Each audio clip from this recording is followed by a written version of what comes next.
France के नवनिर्माता Napoleon का जन्म कोर्सिका द्वीप के अजाचियो में 15 अगस्त 1769 को हुआ था। फ्रांस ने कोर्सिका द्वीप को नेपोलियन के पैदा होने से एक वर्ष पहले ही जेनोवा से जीता था। जब नेपोलियन पेरिस में थे तभी उनके पिता की मृत्यु हो गई थी।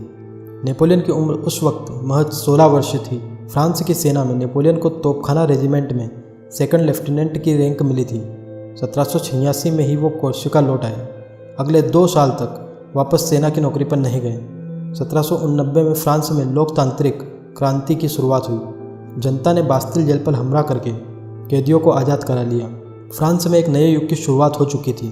नेपोलियन और उनका परिवार इसके बाद फ्रांस में आकर रहने लगे। फ्रांस के प्रति वफादारी दिखाने के लिए नेपोलियन को अधिक समय नहीं लगा। फ्रांस की सरकार का विरोध कर रहे सैनिकों ने टूलो शहर को अंग्रेजों के हवाले कर दिया।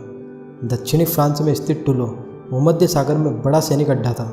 फ्रांस के लिए टूलो को दोबारा जीतना जरूरी था क्योंकि ये फ्रांस के लिए सैन्य दृष्टि से बहुत ही महत्वपूर्ण था। अगर फ्रांस का उस पर कब्जा नहीं होता तो फ्रांस में हुई लोकतांत्रिक क्रांति का कोई भी मतलब नहीं निकलता। टूलो को जीतने की जिम्मेदारी नेपोलियन को दी गई और नेपोलियन तो इसी वक्त की राह देख रहा था। उसने युद्ध में अपने कौशल से अंग्रेजों के छक्के छुड़ा दिए और आखिर में अंग्रेजी सेना को पीछे हटना पड़ा। इस जीत के बाद नेपोलियन को महज 24 वर्ष की उम्र में ब्रिगेडियर जनरल बना दिया गया। युद्ध में नेपोलियन की कामयाबी के किस्से मशहूर होने लगे।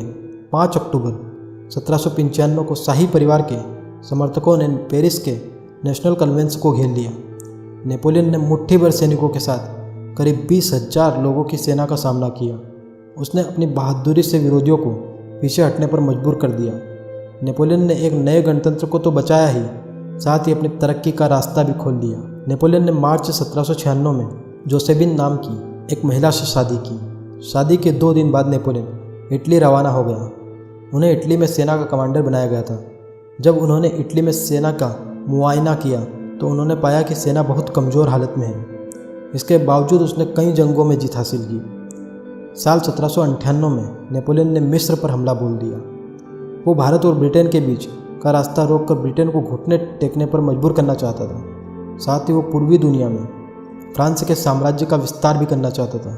लेकिन नेपोलियन का ये सपना साकार नहीं हुआ। हेरोसिया नेल्सन नाम के ब्रिटिश कमांडर ने नेपोलियन के 35,000 सैनिकों को घेर लिया।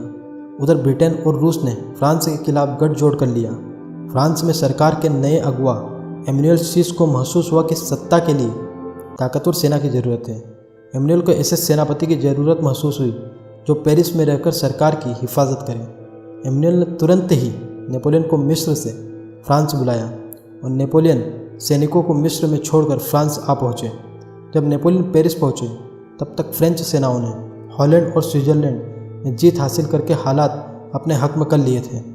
एमैनुएल ने नेपोलियन को सेनापति बनाया और नेपोलियन ने उस वक्त की सरकार का तख्ता पलट करके सत्ता अपने हाथ में ले ली। अब नेपोलियन यूरोप के सबसे ताकतवर देश के अगुआ बन चुके थे। सत्ता के शिखर पर पहुंचने के बाद पूरे यूरोप में नेपोलियन का डंका बज रहा था। एक तरफ तो वो जंग के मैदान में कामयाबी के झंडे बुलंद कर रहा था तो दूसरी तरफ उसने प्रशासनिक सुधार की ऐसी लहर चलाई जो आज तक मिसाल बनी हुई है। 1802 तक नेपोलियन ने यूरोप में शांति बहाल कर ली थी। ऑस्ट्रिया को इटली के मोर्चे पर शिकस्त दी जा चुकी थी। वहीं जर्मनी और ब्रिटेन ने फ्रांस की ताकत को देखकर समझौता करने में भलाई समझी। नेपोलियन पूरे यूरोप में प्रसिद्ध हो चुका था। यह प्रसिद्धि उसकी ही सरकार को खटकने लगी। उसके बाद फ्रांस की सरकार के विरोधी 2 लोगों ने नेपोलियन की हत्या की साजिश रची।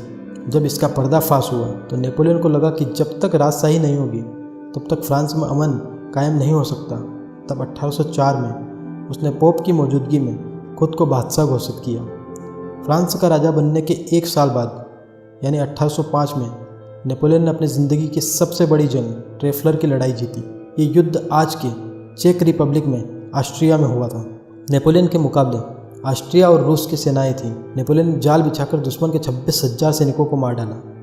ट्रेफलर की लड़ाई में नेपोलियन को संसाधनों और सैनिकों की बहुत हानि हुई। इसके बाद ब्रिटेन पर हमले की नेपोलियन की उम्मीद टूटती जा रही थी। इस वजह से ब्रिटेन के साथ शांति समझौते की उम्मीद की, लेकिन फ्रांस के इस हालात को देखकर ब्रिटेन ने समझौता नहीं किया। नेपोलियन ने एक बार फिर से ब्रिटेन की अर्थव्यवस्था को कमज़ोर करने की कोशिश की। उन्होंने ब्रिटेन के साथ हर तरह के कारोबार पर रोक लगाने की कोशिश की। ब्रिटेन से हर तरह का व्यापार रोक दिया गया।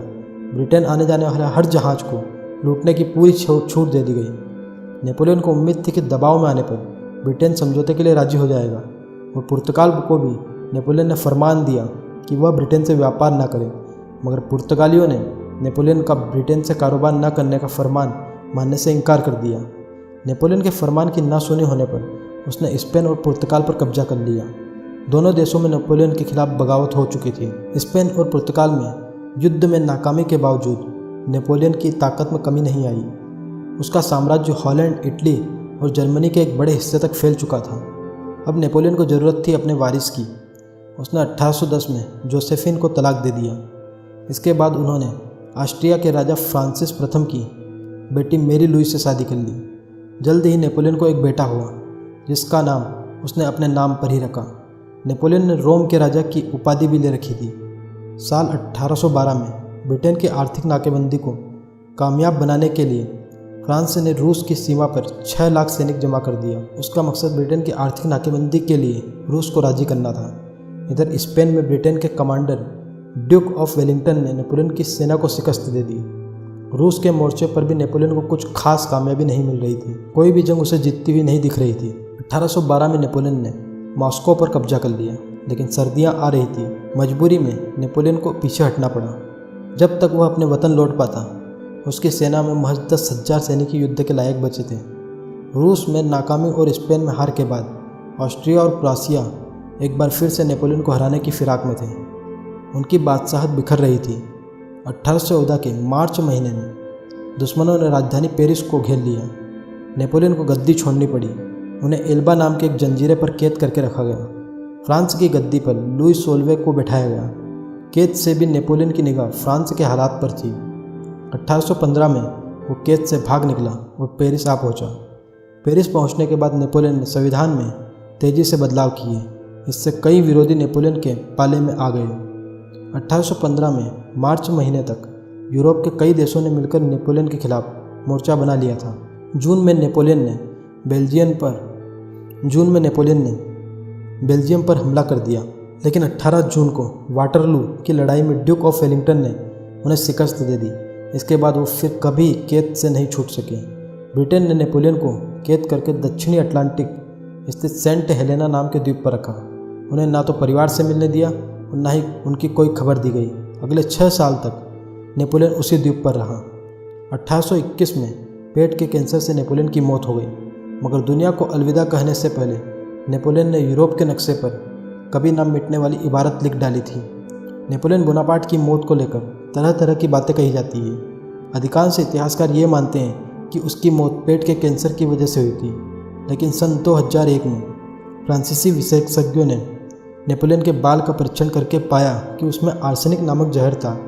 यह माना जाता है कि संभवतः सेंट हेलेना के तत्कालीन ब्रिटिश गवर्नर ने फ्रांस के काउंट के साथ मिलकर नेपोलियन की हत्या की साजिश रची थी। नेपोलियन का जीवन हमें इस बात के लिए मोटिवेट करता है कि आप चाहे किसी भी छोटे शहर या गांव में रहते हो, लेकिन आपकी सफलता आपकी मेहनत और आपके द्वारा किए जाने वाले प्रयासों पर निर्भर करती है। इसलिए लगातार मेहनत करते रहो, कितनी भी मुश्किलें क्यों ना आ जाए।